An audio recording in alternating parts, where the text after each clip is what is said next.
और अब हम एक बार फिर चाइना पाकिस्तान इकोनॉमिक कॉरिडोर की बात करते हैं। सीपेक कल रात भी हमने इस पर बात की थी और हमारे साथ एक्सप्रेस ग्रुप के सहाफ़ी शहबाज राना साहब मौजूद थे। कल भी उनका एक आर्टिकल सीपेक पर छपा है, आज भी एक आर्टिकल सीपेक पर छपा है और निचोड़ इसका ये था, खुलासा इसका ये था कि कुछ अदम इत्तेफाक है चीन और पाकिस्तान के बीच में। वो बात कर रहे थे जॉइंट कोऑर्डिनेशन कमेटी की।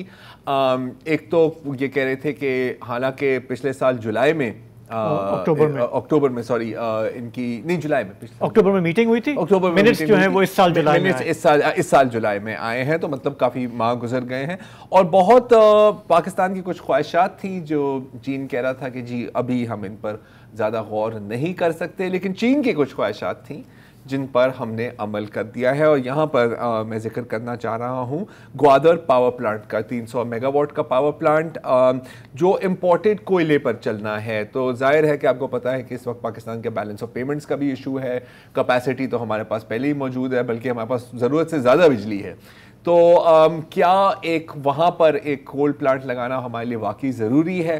पाकिस्तान चाहता था कि ये थर में लगे या ताकि थर कोल वहाँ पर इस्तेमाल हो सके, या तो फिर एक 500 केवी की ट्रांसमिशन लाइन हब से ग्वादर जाए, क्योंकि ग्वादर आपको पता है इस वक्त ईरानी बिजली पर ही चल रहा होता है। तो उस पर चीन ने अग्री नहीं किया। और भी काफ़ी बातें थी, उन पर भी हम अभी गौर करते हैं। और आज तस्वीर के दूसरे रुख देने के लिए हमारे साथ हमें ज्वाइन कर रहे हैं मुस्तफ़ा हैदर सैयद साहब। आप एग्जीक्यूटिव डायरेक्टर हैं पाक चाइना इंस्टीट्यूट के। Thank you very much Mustafa sahab and welcome to the show.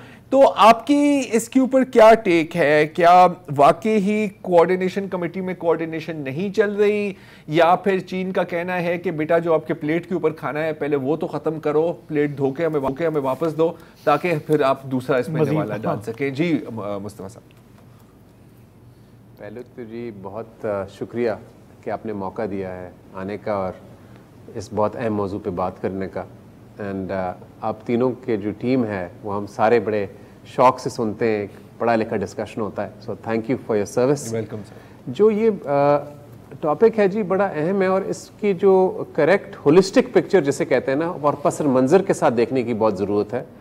जो शहबाज राना साहब ने एक इन्वेस्टिगेटिव स्टोरी की है वो अपनी जगह पे ठीक होगी, लेकिन अगर आप सीपेक को मेजर करने लग जाएं सिर्फ मिनट्स के बुनियाद पे, तो मैं समझता हूँ कि उतनी क्लियर और फैक्चुअल पिक्चर पब्लिक को नहीं मिलेगी जितनी आप अगर overall progress on the ground से अगर देखें।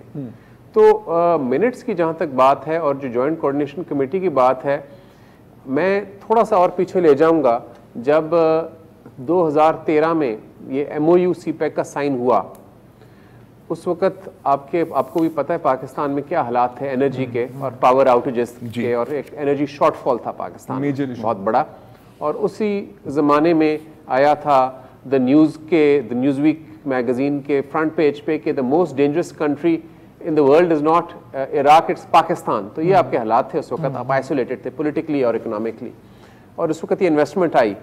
आपको याद है कि कोई 2 महीने पहले प्राइम मिनिस्टर शहबाज शरीफ की गवर्नमेंट में vice prime minister of China तशरीफ लाए इस्लामाबाद, हली फंग, और वो इस तकरीब में शामिल हुए जिसमें 10 साल सीपेक के मनाए गए और अगले 10 साल जो है सीपेक के उसका इफ्तिताह किया गया। और ये तकरीब कन्वेंशन सेंटर इस्लामाबाद में हुई और उसमें ग्रीन कॉरिडोर की भी एक बात की गई, जिसके आप अभी पावर की बात कर रहे हैं और आप फॉसिल फ्यूल की भी बात कर रहे थे इंट्रोडक्शन में। तो ये एक है इसका पस मंज़र जो इस वक्त में हुआ है। मैं समझता हूँ एक तीसरी दुनिया के ममालिक के नाते हमने जितनी इन्वेस्टमेंट अब्जॉर्ब की और अपनी लिमिटेड कैपेसिटी कंस्ट्रेंट्स के साथ, जो एक हर तीसरी दुनिया का मुल्क की एक कॉमन डिनोमिनेटर्स होते हैं वो पाकिस्तान के भी हैं, हमने मैं समझता हूँ काफ़ी अच्छा डिलीवर किया है। लेकिन बिल्कुल इश्यूज़ जैसे हर प्रोजेक्ट में होते हैं, सीपेक में भी हुए हैं।